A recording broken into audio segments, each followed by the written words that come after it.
Fall of the Snow Prince. An account of the Battle of the Mosring, as transcribed by Lochheim, chronicler to the chieftain Ingjaldr White-Eye. From whence he came we did not know, but into the battle he rode on a brilliant steed of pallid white. Elf we called him, for elf he was, yet unlike any other of his kind we had ever seen before that day. His spear and armor bore the radiant and terrible glow of unknown magicka, and so adorned this unknown rider seemed more white than warrior. What troubled, nay frightened us most at that moment was the call that rose from the elven ranks.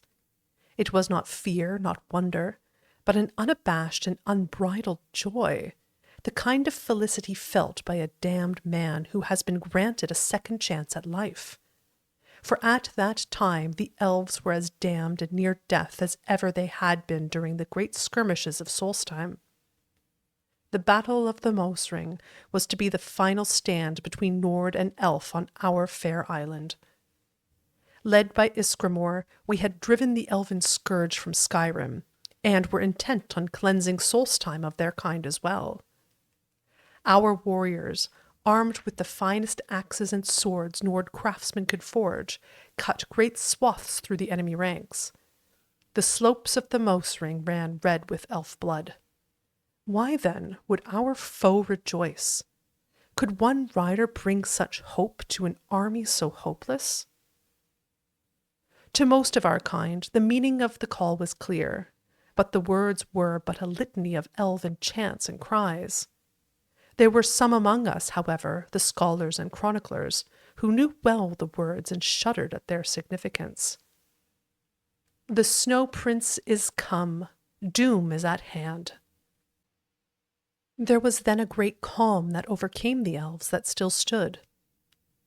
Through their mass the Snow Prince did ride, and as a longboat slices the icy waters of the Fjalding, he parted the ranks of his kin. The magnificent white horse slowed to a gallop, then a trot, and the unknown elf rider moved to the front of the line at a slow, almost ghost-like pace. A Nord warrior sees much in a life of bloodshed and battle, and is rarely surprised by anything armed combat may bring. But few among us that day could have imagined the awe and uncertainty of a raging battlefield that all at once went motionless and silent. Such is the effect the Snow Prince had on us all. For when the joyous cries of the elves had ended, there remained a quiet known only in the solitude of slumber. It was then our combined host, elf and Nord alike, were joined in a terrible understanding. Victory or defeat mattered little that day on the slopes of the Mosring Mountains. The one truth we all shared was that death would come to many that day, victor and vanquished alike. The glorious Snow Prince, an elf unlike any other, did come that day to bring death to our kind. And death so he brought. Like a sudden, violent snow squall that rends travelers blind and threatens to tear loose the very foundations of the sturdiest hall, the Snow Prince did sweep into our numbers. Indeed, the ice and snow did begin to swirl and churn about the elf, as if called upon to serve his bidding.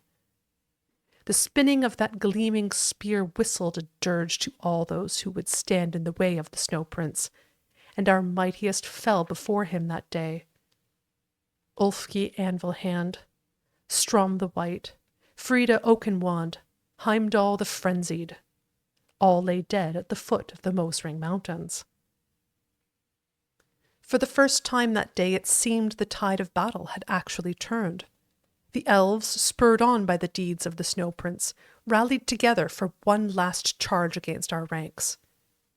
It was then, in a single instant, that the Battle of the Mosring came to a sudden and unexpected end. Finna, daughter of Joffreyr, a lass of only 12 years and squire to her mother, watched as the Snow Prince cut down her only parent. In her rage and sorrow, Finna picked up Joffreyr's sword and threw it savagely at her mother's killer.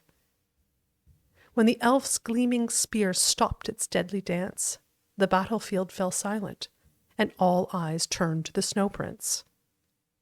No one that day was more surprised than the elf himself at the sight that greeted them all. For upon his great steed the Snow Prince still sat, the sword of Joffrey buried deeply in his breast. And then he fell, from his horse, from the battle, from life. The Snow Prince lay dead, slain by a child. With their savior defeated, the spirit of the remaining elven warriors soon shattered. Many fled, and those that remained on the battlefield were soon cut down by our broad Nord axes. When the day was done, all that remained was the carnage of the battlefield. And from that battlefield came a dim reminder of valor and skill, for the brilliant armor and spear of the Snow Prince still shined. Even in death, this mighty and unknown elf filled us with awe. It is common practice to burn the corpses of our fallen foes. This is as much a necessity as it is custom, for death brings with it disease and dread. Our chieftains wished to cleanse Solstheim of the elven horde, in death as well as life. It was decided, however, that such was not to be the fate of the Snow Prince. One so mighty in war, yet so loved by his kin, deserved better. Even in death, even if an enemy of our people. And so we brought the body of the Snow Prince, wrapped in fine silks, to a freshly dug barrow. The gleaming armor and spear were presented on a pedestal of honor, and the tomb was arrayed with treasures worthy of royalty.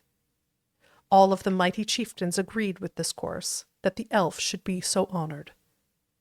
His body would be preserved in the barrow for as long as the earth chose, but would not be offered the protection of our Stalrim, which was reserved for Nord dead alone.